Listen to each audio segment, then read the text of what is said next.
And my buddy with his GT3 RS Porsche, he's putting down like 218. So we're all like in the same vicinity. We're, getting out of the 220s just about and playing in the teens now. Yeah. And finally he comes around, he's pushing it even harder, coming on the front straight, giving the braking, turn in, on the throttle hard, definitely carrying triple digits through one. Yeah. And he said it was like the car went from being stuck, predictable, everything being the way it should, to all of a sudden it just freaking hooked hard and sent them to the right. He was like, what the hell? Right. And he tried to counteract the thing, couldn't do that. He tried to save it by letting off on the wheel and trying to get the car to shift and wouldn't. No. And it just put it right into the tires. The only way that you can, there's got to be luck first and foremost. I'm not going to sit here and tell you that I got the skill to save it every time. But you got to turn back into it harder than you'd ever imagine. Yeah. And he's a pretty experienced driver. He did wheel to wheel and NASA, stuff. So I mean, he's not inexperienced. That's why, like when you say guys that don't drive to, a certain percent, that's an experience. So, yeah, I feel like he definitely drives at that level. I've never done the door to door like he's done. I've done.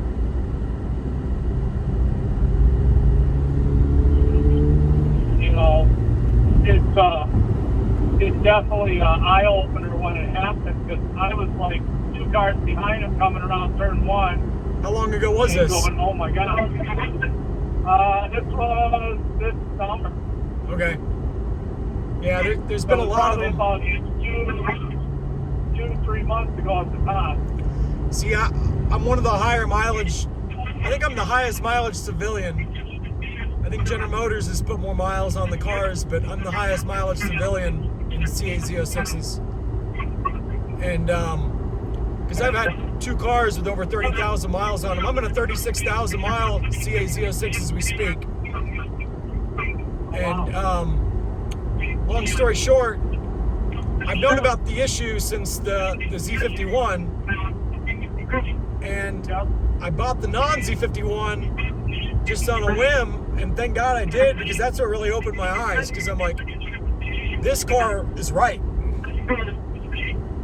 And that's when I really started digging into it and realized that the non-Z51 Stingray had the mechanical diff. And that's when I really started paying attention that the guys at General Motors, the engineers, actually drive the non-Z51s. Like Harlan and Taj, they all drive the non-Z51s. So it really just kind of started to pique my attention of what's going on here, Because if you're the engineers at General Motors, you can drive whatever the hell you want. Yeah. So, yeah, no, I've got a good friend of mine that, he's still an engineer, but he's not on any of the car programs. He's on the race team program now. He's in charge of the race team, race cars. Well, they know what they're doing. So, yeah, they don't have all electronic dips in any of the race cars. No, figure, right? It's all mechanical dip. Here's what I really think the issue is. I think this is a lot steeper of a hill to climb than we think. And I think the issue is General Motors knows that the mechanical diff Z06, if they made one, is the much faster car. Yeah. And they know at that point, there's only us 1%ers who are going to be able to master that car without spinning it. Because it's still going to spin. But the difference is, it's on your terms. You're learning the car, and if you cross the line, then you're going to spin. Absolutely. But the issue is, General Motors knows in the back of their mind that everybody who buys a Z06 has the ego that they're the shit. Absolutely. Nobody wants to be known as, I bought the one that's made for the people who can't drive well. And so at that point, like I said, I really want one just because of me up until that point. I mean, I was amazed at what he was able to do with that car right off the bat. Right. Without even putting slicks on it.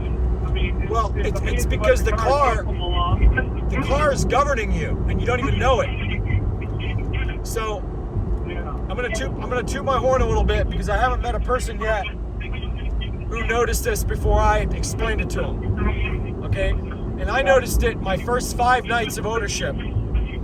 Okay, so on my 5th night of ownership, because I was already past the mileage on day 1. Because on day 1 I picked it up in Kentucky, Tennessee, and I drove it back to South Carolina. So I'd already put the 500 miles on it on day 1, right? Yep. So on like the 3rd night of ownership, whatever it was real early. I went out to this real long sweeping exit ramp where I can top 100 miles per hour. Yep. And I had PDR, and what I do is I record, and by the way, can I call you right back? Because we got a weird connection where I got a weird echo. Yep, I need coming back, yep. I'll call you right back. Right.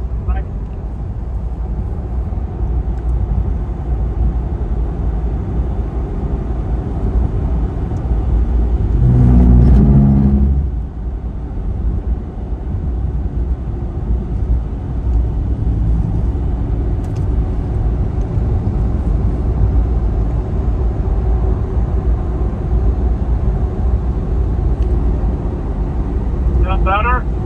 I hope so. Yeah, I think that's better. I know it just figured out go back cellular phone connection. See, I'm in the middle of nowhere, Kentucky right now, so I got bad reception. I'm just in Milwaukee, Wisconsin. So. Yeah. I'm probably going to pull over here in a second when I find a spot because I'm afraid I'm about to lose you. And I can hear you well now, so I'm going to pull over here in this guy's driveway. But the point is, so that night, when I'm driving the car around, I'm doing PDR. I always use the PDR because I watch my lateral G's because I know cars get to about 1.2 lateral G's and that's about it. So I want to make sure that I'm, you know, how close am I into that? You know what I'm saying? And so, real long story short, I'm just going to make this real simple. If I was going around the turn at 50% throttle all the way around, well, then I started to come up in throttle halfway through this long sweeping turn where I'd go up to 60% throttle and then 70% throttle, okay? And I was really impressed because I'm like, wow, even at 70% throttle, this thing's still hooking up fine. It's not stepping out at all. This thing's fantastic. So I looked at my exit speed where the turn ends and goes to the straightaway, and it was identical to my exit speed when I was only giving it 50% throttle. And I'm sitting there trying to figure it out. I'm like, well, how the fuck does that make any sense? You know, the PDR is clearly showing. The PDR is clearly showing I'm putting more throttle down up in the top right corner. It's showing that I'm adding more throttle. But the speed, the actual speedometer, the apex speeds are the same, and the exit speeds when I get to the straight are the same. This doesn't make any fucking sense. So finally, I got the guts to say, okay, here's what I'm going to do. I'm going to stomp this thing from 50% throttle to wide open throttle. Stomp it to the ground. Yeah. The car should lose control. Okay? Guess what? It didn't do it. It was the exact same at wide open throttle as it was 50% throttle. So what dawned on me is somewhere beyond 80 miles per hour, somewhere when you get up close to 100, the car is governed in all kinds of ways you couldn't even believe. So what they have is they've got it's like a G-meter program that they've backward engineered to where they basically say if the car's already pulling 1.1 or 1.2 lateral G and the customer does X, Y, and Z with the throttle, don't let that actually happen. Show them on the PDR that they got their way, but don't actually let them have their way. So they're trying to save the unexperienced drivers, the drivers that have not been on the track multiple times. Right. They're trying to save them from themselves. Right. And so there's a few different possibilities here. I'm a very logical creature, and I try to explore all the possibilities. I don't claim that I know the exact answer. I just try to figure out what are all the possible answers. You see what I'm saying? So one of the possible answers that we're encountering and why the cars are spinning is because someone's giving the car 70% throttle and the car's limiting it to 50, and you don't know that it's doing that. And then for whatever reason, the car finally decides, okay, fine, here's your 70, asshole. Okay, so there's one possibility, all right? Possibility number 2 of why cars are spinning is because what I'm describing with the ediff unlocking. Okay? So you understand that because I made 3 videos about it in the last 48 hours. So you're an expert on that now more than the rest of the world, okay? So that's possibility number 2, okay? So those are the 2 main possibilities. I haven't explained the throttle one yet because you'll have all the idiots say, well, then you shouldn't have been giving it so much throttle. Well, the problem is it's imperceivable. You don't know what you're giving it because you're used to a car giving you what you command it and not lying to you and saying, wink, wink, yeah, sure, buddy. You see what I'm saying? So you don't even know what throttle you're giving the car at any given moment. So if all of a sudden the car suddenly ungoverns you, you're fucked. Yeah. Because it's also an instantaneous extra power than what you were expecting. Right.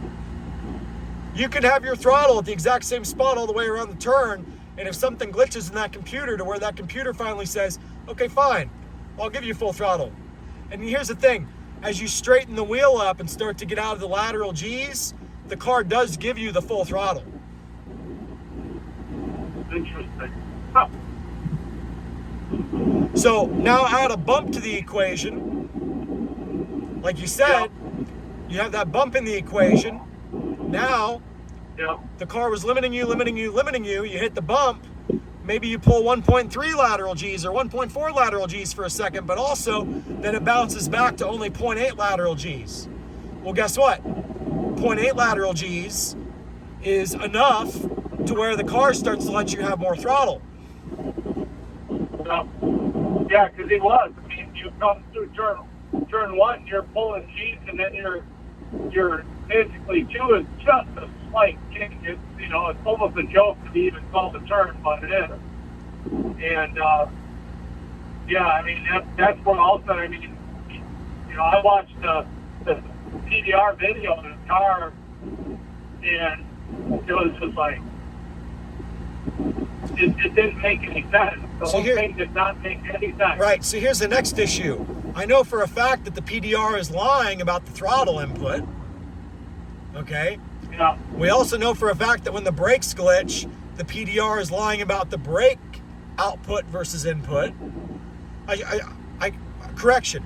It tells the truth about the input. It doesn't tell the truth about the output. It doesn't tell the truth about what it actually does. Okay. Yeah. So, same thing was true on like the C7s and C6s with ice pedal and stuff. What the input wasn't actually necessarily the output. But the point is, if it's lying about the throttle, which I know it's lying about, then the next question is it even telling us the truth about what the ediff percentages are? And I'm literally in the process of uploading a video about that as we speak. My phone just finished uploading that video, I think. And then the moral of that story is, Taj looks me in the eye and says, well, do you have the PDR footage? Taj asked me 2 questions when I saw him the other night. I don't know if you saw the video where I saw him the other night, but the point is, he asked me 2 key questions. The one question... Something got taken off or whatever, right? Yeah, but I finally put it back up because now the National Corvette Museum put it back up, their videos, and so now I'm able to put my stuff back up and they don't care because they've got their thousands of views. I think they just didn't want me to get 10,000 views before they did. You know what I mean? But the point is, now my stuff's back up and they're not caring all of a sudden. But the point is this. Taj asked me 2 key questions. The one question I knew was a bad question, meaning he asked me, what forum are these GM insiders talking to you on? Because I know that GM has the power behind the scenes to subpoena Corvette Forum and Mid-Engine Corvette Forum and all these guys and force them to cooperate, okay? And expose who the moles are, okay? So I know that's the case. So that question, it's like, okay, you're not out to solve the problem, you're out to try to expose the whistleblowers. Well, he asked me one other question. He said, do you have the PDR data? Hindsight, as I've thought about that question, I realize that's also him trying to cover his ass, because he knows deep down inside the PDR data doesn't show shit. The PDR data shows what you input instead of what the output is. So the output can be this highly digital, crazy 50% to 80% throttle, or 50% throttle to 100% throttle in the blink of an eye, and you'll never see that on the PDR footage, is what I'm realizing. You see? So they've engineered this car where they can sit there in front of a judge and say, Your Honor, the car didn't do anything out of the ordinary. The customer just, they were given a full throttle right there, and that's just not a good idea. But in reality, you were simply a feedback loop human being saying, I know I can go faster, and so you keep pushing the throttle down, and so next thing you know, you're at 100% throttle thinking you're the shit. And most people don't have the humility to really sit there and look at the PDR footage and realize I'm not really giving it full throttle, the car's limiting me. Because every guy that I've explained that to, they don't want to hear that truth. It's just a male, macho, alpha male thing. People don't want to hear from another male, you're not actually getting full throttle, you're only getting 60% throttle, you're not as good as you think you are. Nobody wants to hear that. Yeah. So everybody has their blinders up to that reality. And I wouldn't believe it unless I proved it with the PDR footage to myself. You see what I'm saying? Yeah, no, I mean, if you gave it 100%, it still wasn't really giving you 100%. I mean, there's kind of irrefutable evidence right there. Right. So, something weird, I'm going to start driving again, so I might lose you, but I got to keep going here. But something weird that I've realized with this whole thing is, so I've got like a magic gut. I've always believed in a higher power, but I'm not the kind of guy where it's like I got the perfect religion and you guys are all going to hell because you're on the wrong side of the line. I'm not that kind of guy. I was taught by people who thought that way, but early on at a very young age, I was kind of like, nah, you know what? I don't think God's a tribal monkey. I think that God, if there is one, he wants to deal with fair people, and this kind of thing. So I've always internally kind of prided myself on being very fair and everything. But the point is, I have like this magic gut in life, and my gut has just been all over this car like white on rice, just all over it. And you need to talk about it. You need to make videos about it. You need to keep talking about it. And I'm just like, what the hell? Even I sit there and say, shut the fuck up, man. Nobody cares. Okay? Well, just in the last 2 months, I've had huge breakthroughs where the floodgates have opened and insiders from GM have started giving me really powerful stuff. And what it does is it exposes the fact that General Motors is well aware of all these issues and they're playing stupid. So they've made executive decisions at the highest levels to let's just move forward and play stupid. They know the cars have issues, and they know that they engineered the cars to have issues. Like the filter on the DCT, they know that they engineered the car to fail. Yeah, I remember that. So we have my wife drives C8 Z51, a 22 model. Right. So but she the minute she realized that 5 foot she can get the seating position where she needs to, she's been driving that ever since, which is fine. She enjoys it. Right. They're comfortable cars. I mean, I would, you know, because you won't drive. yeah. I am But starting. I've had my C6. I put it up for sale because I was trying to, you know, get that money together, and then I wanted to be able to pay the rest of it in cash and buy. I wanted to buy a 1LT or 1LZ or whatever you want to call it, with carbon brakes and, you know, all the carbon aero stuff. Get it really as lightweight as you can with all the minimal stuff on it, but make it a really badass track car and have a warranty on the motor and trans, you know, because the Z51 and the Z06 is the only one that they'll warranty if you launch the motor on a track day. I'm just going to fast forward. I'm going to fast forward to what you're going to encounter, and this isn't my opinion. This is a bunch of other guys who've taken their Z06s to the track, and I can introduce you to them. I can introduce you to the guys who've wrecked their cars, because I know a lot of them at this point. The story that you told me is nothing new. I've heard it now 5 or 6 times, so it's a very common occurrence.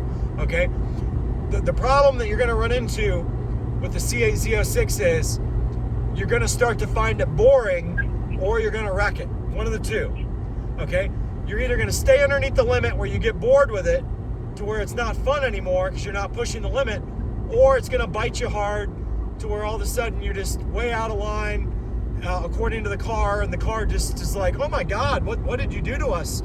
The car is just like it's not a companion. It's out for itself. You see what I'm saying? It's out for its own reputation. It's not worried about you and your well-being. It's worried about itself. It's like a beauty queen kind of thing. 16-year-old beauty queen mentality car is what it is. Okay? If I could assign a personality to what it is, what General Motors